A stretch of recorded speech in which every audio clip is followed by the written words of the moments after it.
ഇടുക്കിയിൽ തെരഞ്ഞെടുപ്പ് പ്രചാരണ പ്രവർത്തനങ്ങൾ ഇങ്ങനെ ചൂടുപിടിച്ച് നടക്കുകയാണ്. എൻ.ഡി.എ സ്ഥാനാർത്ഥിയും സജീവമായി തന്നെ തെരഞ്ഞെടുപ്പ് പ്രചാരണ രംഗത്തേക്ക് എത്തിയിട്ടുണ്ട്. എന്തായിരുന്നാലും ഒരു അല്പം വൈകിയെങ്കിൽ പോലും സജീവമാണ്.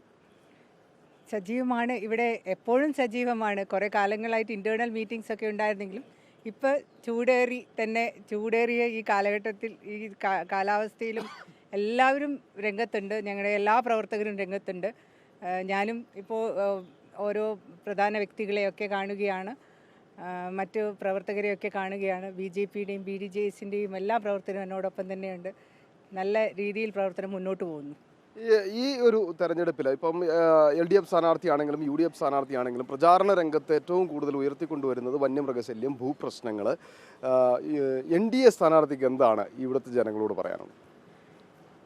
ഏറ്റവും അടിസ്ഥാന സൗകര്യങ്ങൾ പോലും ചിലയിടത്ത് അത് വികസിച്ചിട്ടില്ല എന്ന് ഞാൻ മനസ്സിലാക്കുന്നു. കഴിഞ്ഞ ദിവസങ്ങളിലൊക്കെ ഒരുപാട് അമ്മമാരുടെ അടുത്തൊക്കെ സംസാരിച്ച, പ്രത്യേകിച്ച് ഇന്നലെ വണ്ടിപ്പെരിയാറ് പോയപ്പോഴും അടിസ്ഥാന വികസനങ്ങൾ ഇന്ന് മോദിജി ഗവൺമെൻറ് നൽകുന്ന ഗ്യാരണ്ടിയാണ്. പക്ഷേ അത് ഇവിടേക്ക് എത്തിച്ചു കൊടുക്കാനോ അത് പ്രാവർത്തികമാക്കാനോ പലപ്പോഴും അവർക്ക് സാധിക്കുന്നില്ല. പിന്നെ വന്യമൃഗ ജീവി ആക്രമണം അത് ഏറ്റവും വലിയൊരു പ്രശ്നം തന്നെയാണ് ഇന്ന് ഇടുക്കി ജില്ലയിലെ. അതിന് യഥാർത്ഥത്തിലൊരു പാക്കേജ് കൃത്യമായി അഡ്രസ്സ് ചെയ്തുകൊണ്ട് കുറേ കാലമായല്ലോ ഇത്.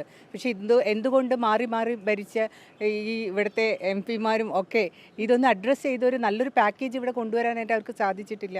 അതുപോലെ തന്നെ ഭൂപ്രശ്നങ്ങൾ പട്ടയങ്ങളുടെ കാര്യത്തിൽ ഇന്നും നമ്മുടെ അമ്മമാരുടെ കണ്ണീരിന്നലെ ഞാൻ കണ്ടതാണ്. പട്ടയമില്ലാത്തത് കൊണ്ട് ഒരു വീട് വയ്ക്കാനായിട്ട് സാധിക്കുന്നില്ല, ഒരു ബിൽഡിംഗ് പണിയാനോ മറ്റു കാര്യങ്ങൾക്കോ ഒന്നും സാധിക്കുന്നില്ല. ഇത്തരത്തിൽ അവരുടെ മക്കളുടെ ഭാവിയൊക്കെ ഓർത്ത് അവരാശങ്കപ്പെടുന്നത് ഒക്കെ നമ്മൾ കാണുന്നതാണ്. അപ്പോൾ ഇത്രയും നാൾ ഇവിടെ ഭരിച്ചിട്ടും ഇത്രയൊക്കെ ഡെവലപ്മെൻറ്റ് വികസനം എന്നൊക്കെ പറയുമെങ്കിലും ഒന്നും യാഥാർത്ഥ്യമല്ല യഥാർത്ഥത്തിൽ. അപ്പോൾ അവിടെ വികസനം യാഥാർത്ഥ്യമാക്കി കാണിച്ചത് നമുക്കറിയാം മോദി ഗവൺമെൻറ്റാണ്. അത് കേരളത്തിലേക്ക് എത്തണം.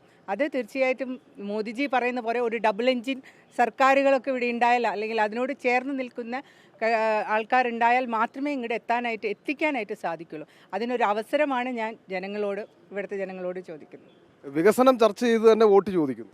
തീർച്ചയായിട്ടും വികസനം ആവശ്യമാണല്ലോ. ഇന്ന് ഇന്ത്യ മഹാരാജ്യത്തെ ലോകരാഷ്ട്രങ്ങൾക്കിടയിൽ ഏറ്റവും ഒരു മുന്നേറ്റം ഉണ്ടാക്കി കാണിച്ചു കൊടുത്തത് മോദിജി ഗവൺമെൻറ്. അത് വികസനം കൊണ്ടാണ്. ആ വികസനം ഇടുക്കിയിലും എത്തണ്ടേ? ഇന്ത്യ മഹാരാജ്യം എന്ന് പറയുമ്പോൾ അതിനോട് ചേർന്ന് കിടക്കുന്നത് തന്നെയല്ലേ അതിൻ്റെ കേരളം. ആ കേരളത്തിൽ എത്തുന്നില്ല എന്നുള്ളതാണ് യാഥാർത്ഥ്യം. അത് എത്തിക്കാനായിട്ടുള്ളൊരു സാഹചര്യം ഇവിടെ ഉണ്ടാവണം. കേരളം മാറി ചിന്തിക്കുന്നുണ്ട് ഇന്ന് ജനങ്ങൾ, അത് ആവശ്യപ്പെടുന്നുണ്ട്. അവരുടെ എല്ലാവരുടെയും സഹകരണം എനിക്കുണ്ട്. അത് അവരെല്ലാവരും എന്നോടൊപ്പം ഉണ്ട് എന്ന് തന്നെയാണ് എൻ്റെ വിശ്വാസം.